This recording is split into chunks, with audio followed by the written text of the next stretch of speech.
Jenny को विश्वास नहीं हो रहा था कि उसने अपने दोस्तों को खौफनाक परित्यक्त फोर्ट कोविंगटन में रात बिताने के लिए कहा था। किंवदंती है कि पुराना किला तब से भुतहा हो गया था जब सैनिकों का एक समूह एक रात रहस्यमय तरीके से गायब हो गया था। उसके दोस्तों ने जोर देकर कहा कि यह एक रोमांचकारी साहसिक कार्य होगा, लेकिन उन दोनों ने आखिरी मिनट में यात्रा रद्द कर दी और जेनी को अकेले अशुभ किले तक घुमावदार रास्ते पर गाड़ी चलाते हुए छोड़ दिया। जैसे ही वह आंगन के ढाते प्रवेश द्वार से गुजरी, हवा में एक अजीब सी शांति छा गई। जेनी कांप उठी और उसने अपनी जैकेट कसकर खींच ली। पूर्णिमा के चांद ने पत्थरीले रास्ते पर टिमटिमाती छायाएं डालीं, जो उछलती और हिलती हुई प्रतीत हो रही थीं। जेनी अपने चारों ओर ऊंची पत्थर की दीवारों को देखने लगी। खाली खिड़कियां पीछे झांकती आंखों जैसी लगती हैं। जेनी किले के केंद्र में खुले परेड मैदान में घूमती रही। उसकी गर्दन के पीछे बाल चुभ रहे थे और उसे अचानक महसूस हुआ कि अदृश्य आंखें उसे देख रही हैं। वह अंधेरे में आंखें सिकोड़कर इधर उधर घूमती रही। केवल सुनसान चुप्पी ने उत्तर दिया, लेकिन वह अकेले न होने के डर से बच नहीं सकी। इस जगह पर बेचैन आत्माओं का साया महसूस होता था जो परेशान नहीं होना चाहती थी। विशाल किला मुख्यालय उसके सामने मंडरा रहा था। क्या उसने अंदर जाने की हिम्मत की? जेनी ने कांपते हुए हाथ से लकड़ी के खराब दरवाजे को खोलने के लिए धक्का दिया।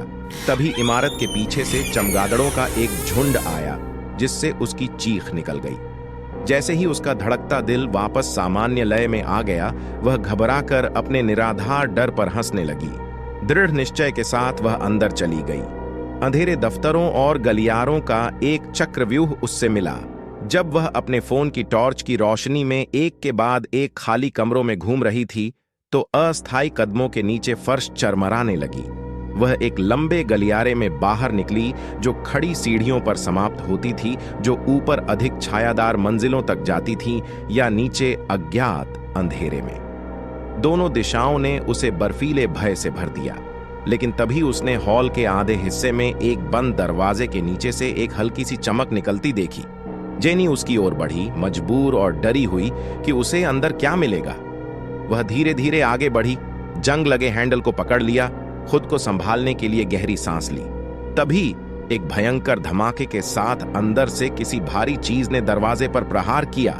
जेनी चिल्लाई और लड़खड़ाते हुए पीछे की ओर गिर पड़ी, जिससे पूरी इमारत भयंकर कंपन से गूंज उठी। आतंक ने उसे जकड़ लिया और वह भागने के लिए मुड़ी, लेकिन सामने का नजारा देखकर अचानक रुक गई। जेनी हांफने लगी। उसके फेफड़े भय से ठिठुर रहे थे। दालान के अंत में खून से सनी फटी सैन्य वर्दी पहने एक छायादार व्यक्ति छिपा हुआ था। सैनिक का शरीर अंधेरे में छिपा हुआ था, लेकिन वह महसूस कर सकती थी कि सैनिक भूत उसे घूर रहा था। जैसे ही खतरनाक दस्तक तेज हुई, जेनी दरवाजे की ओर वापस घूम गई, जिससे पुरानी लकड़ी के टुकड़े टुकड़े हो जाने का खतरा पैदा हो गया। वह अब दोनों तरफ फंस गई थी और भागने की कोई जगह नहीं थी। आप मुझसे क्या चाहते हैं? जेनी ने अंधेरे में गुहार लगाई।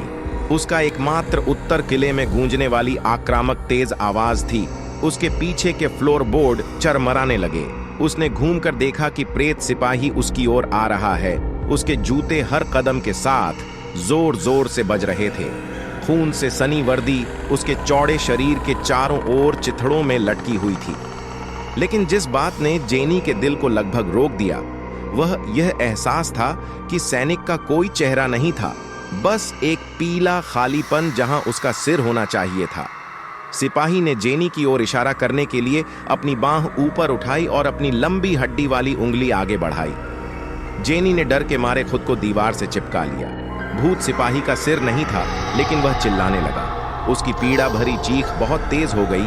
साथ ही किले के भीतर और भी अतृप्त आत्मा के चीखें जो किले में मौजूद है, इसमें शामिल हो गईं। जेनी अपने कानों पर हाथ रखकर फर्श पर गिर पड़ी, लेकिन वह उसे अपने आसपास की शक्तिशाली चीखों से नहीं बचा सकी। सिपाही उस पर खतरनाक रूप से मंडरा रहा था।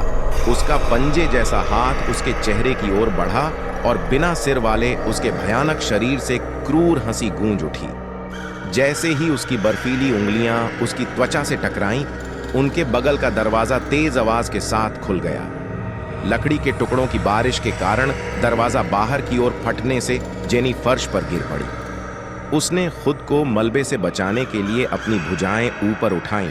उसका दिल जोर जोर से धड़कने लगा। क्या भयावह भूतों ने उसे मारने की कोशिश की थी? जैसे ही धूल जमी, भूतों के बजाय ध्वस्त द्वार से एक जीवित उपस्थिति उभरी। जेनी ने धुंध के बीच से धीरे धीरे मलबे पर कदम रखते हुए एक व्यक्ति को देखा। उसकी घबराहट तब भ्रम में बदल गई जब एक युवक राइफल से लैस होकर सावधानी से हॉल की ओर आया। उसने जेनी को फर्श बोर्ड पर सिकुड़ा हुआ देखा। क्या आप ठीक हैं मिस? उसने आश्चर्य से पूछा। उसकी मदद करने के लिए दौड़ पड़ा। मुझे ऐसा लगता है, जेनी हकलाते हुए यह समझने के लिए संघर्ष कर रहा था कि क्या हो रहा है। आप कौन हैं? मिलर फोस्टर, आपकी सेवा में। पास के सैन्य शिविर के सैनिक ने अपनी टोपी की नोक से अपना परिचय दिया। इस किले से एक तेज आवाज सुनी, सोचा कि वहां घुसपैठिए हो सकते हैं। तुम डरे हुए थे और यहां चिल्ला रहे थे? उसने नम्रतापूर्वक पूछा। जेनी ने मिलर फोस्टर को पीले चेहरे से देखा और पूछा, वे सभी कहां गए? इधर उधर तलाश की, लेकिन एक भी सुराग नहीं मिला। उन डरावने प्रेतों का कोई निशान नहीं बचा जिन्होंने कुछ ही क्षण पहले उसे घेर लिया था। मिलर फोस्टर ने उसके कंधे पर स्थिर हाथ रखा। उनका रवैया चाहे जो भी हो, वे आते ही जल्दी गायब हो जाते हैं, लेकिन वे वापस आ जाएंगे। उसने उनके पीछे नष्ट हुए दरवाजे की ओर इशारा किया। अब हमें तुम्हें कहीं सुरक्षित स्थान पर ले जाना होगा। वे तेजी से किले के बाहर चले गए। उसने अपनी कार को किले के पास ही खड़ी पाया। रात अंधेरी थी और जेनी वास्तव में डरी हुई थी, इसलिए उसने मिलर फोस्टर से अनुरोध किया कि वह उसे अपनी कार चलाकर अपने घर ले जाए। सुरक्षित रूप से घर पहुंचकर जेनी अपने बिस्तर पर गिर पड़ी और अपनी तेज सांसों को धीमा करने के लिए संघर्ष कर रही थी। उसने सोचा कि वह जीवित और सुरक्षित है, लेकिन इन प्रेतवाधित दीवारों के भीतर फंसा आतंक अभी भी छाया में छिपा हुआ है। उस प्रेतवाधित किले में फिर से हमला करने के लिए तैयार है।